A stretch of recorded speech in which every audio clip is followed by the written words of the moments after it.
అలాగే మీ టీజర్లో చూపిస్తే ఎన్టీఆర్ ఫ్యాన్స్ వచ్చి రచ్చ చేస్తున్నప్పుడు next week Ram Charan cinema Paris వస్తుంది అనగానే వాళ్ళు సిగరెట్ అంటించడం కానీ, అంటే ఇదేంటి మీరు ఫ్యాన్స్ మధ్య ఏం చేయబోతున్నారు?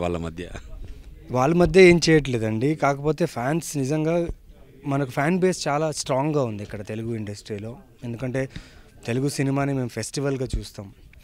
సో అలాంటి ఫ్యాన్స్ అన్ని పనులు వదిలేసి ఒక హీరో కోసం సినిమా కోసం వెళ్ళేసి చూడడం అనేది అది చాలా గొప్ప విషయం. అది అదృష్టం, ఆ సినిమా ఇండస్ట్రీకి నిజంగా చాలా పెద్ద అదృష్టం. సో ఆ ఫ్యాన్స్ తలుచుకుంటే ఎలాంటి, ఇప్పుడు ఎగ్జాంపుల్ కొన్ని సినిమాలు ముందే పైరసీ వచ్చిన తర్వాత కూడా ఆ ఫ్యాన్స్ సినిమాకి వెళ్ళి థియేటర్కి వెళ్ళి చూడడం, కలెక్షన్లు వర్షాలు కురిపించడం.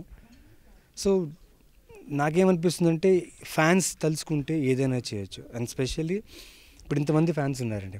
అందులో సాఫ్ట్వేర్ ఇంజనీర్ ఉన్నారు, బీటెక్ చేసిన వాళ్ళు ఉన్నారు, టెక్నాలజీ తెలిసిన ఉన్నారు. నిజంగా ఎవరైనా ఒక్కరు ఒక ఇనిషియేటివ్ తీసుకొని, because they love the cinema, they love their actors. రే మా యాక్టర్ సినిమా పైరసీ వస్తుంది అనేసి ఐపీ అడ్రస్, ఇంటి అడ్రస్ ఏదో వాడిని పట్టుకొని తీసుకెళ్ళి కొట్టేయచ్చు, లేకపోతే ఆ పైరసీ సిస్టమ్ని ఆపేయచ్చు. So what I feel is a fan from any actor can do this and save hour film industry అన్న ఫీలింగ్. కానీ మీరు చూపించిన దాంట్లో ఎన్టీఆర్ రామ్ చరణ్ ఫ్యాన్స్ను టార్గెట్ చేసినట్టుగా మీరు చూపించిన దాంట్లో ఉంది. అలాగే వాళ్ళిద్దరూ కలిసి ఇప్పుడు సినిమా చేస్తున్నారు. సో అంతటి అంటే ఒక మంచి వాతావరణంలో ఉన్న టైంలో ఇలాంటి డైలాగ్స్ పెట్టడానికి అని ఏంటి? అంటే మేము షూటింగ్ చేసేటప్పుడు ఆర్ఆర్ఆర్ అనౌన్స్మెంట్ అవ్వలేదు. మాకు ఈ కాంబినేషన్ అనేది జరుగుతుంది అనేది కూడా మాకు తెలీదు. షూట్ చేసేటప్పుడే వీ థాట్, అంటే బికాజ్ ఈ ఫ్యాన్స్ అనేవాళ్ళు like the way they are loving they stars, they are demi gods now. Ram Charan గారైనా ఎన్టీఆర్ గారైనా they are demi gods and fans respond to them.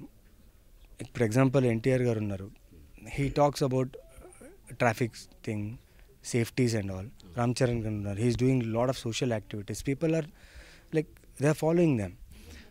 And my director what ఈ felt is like వీళ్ళ fans స్ట్రాంగ్గా ఉన్నారు, వీళ్ళ fans ఏదైనా react అవుతాయి piracy మీద, నిజంగా ఆల్మోస్ట్ 100లో 60-70% అని తగ్గచ్చు పైరసీ అని ఒక ఫీలింగ్తో ఆయన అనుకుని రాసిన కథ ఇది. కానీ అక్కడ చూపించింది ఏంటంటే, అంటే ఎన్టీఆర్ సినిమా తర్వాత వాళ్ళ సినిమా వచ్చినా సరే కానీ వేరే హీరో సినిమా వస్తే చాలు మాది రాకున్నా సరే అని అన్నాడు.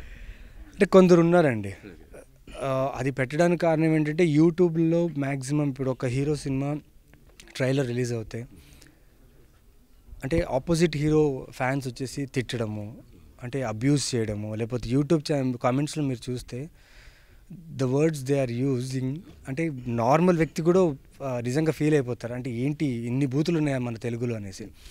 సో వాళ్ళు మాట్లాడుకునే నేపథ్యంలో లైక్ ఈ fans why they are doing this, all the heroes are good, they are trying to give entertainment to everyone. ఈ ఫ్యాన్స్ ఇలా కాకుండా దీన్ని ఇలా చేస్తే ఎలా ఉంటుంది. రీసెంట్గా ట్యాక్సీ ఇవ్వాలా, రీసెంట్గా కొన్ని ఫిల్మ్స్ ఉన్నాయి, fans proved it's wrong, piracy వచ్చినా మేము థియేటర్కి వచ్చి సినిమా చూస్తామని చేస్తాం. సో ఇదొక కైండ్ ఆఫ్ ప్రయత్నం. అండ్ ఈ క్యారెక్టర్ నేను ఏదైతే చేస్తున్నానో I'm doing piracy in the film అనమాట. ప్రతి సినిమా పైరసీ నేను చేస్తుంటాను అనమాట. సో దానికి ఒక కన్క్లూజన్. మీరు ఇచ్చిన ఈ డైలాగ్స్ కానీ ఇవన్నీ అంటే ఈ కామెంట్స్ ఎలా ఎక్స్పెక్ట్ చేస్తున్నారు? మరి వాళ్ళు తట్టుకుంటారా మీరు? తెలీదండి. అంటే నేను నమ్మి చేసిన ఒక కాన్సెప్ట్ ఏదో నా సినిమా ఇండస్ట్రీకి నా తరఫున నేను ఏదో at least a small message, my effort పెట్టాను. నిజంగా వాళ్ళకి అది if they feel bad about their actors, వాళ్ళ పేరు తీసుకున్నాం, వాళ్ళని హర్ట్ చేసాం అనుకుంటే ఐఎమ్ రియలీ సారీ. బట్ ఇది ఒక cinema content, we are trying to tell something new. మీరు సినిమా చూస్తే టీజర్ వరకు మీకు ఒకలా ఉంటుంది, మీరు సినిమా చూస్తే you will feel okay they are right అని అనుకుంటారు.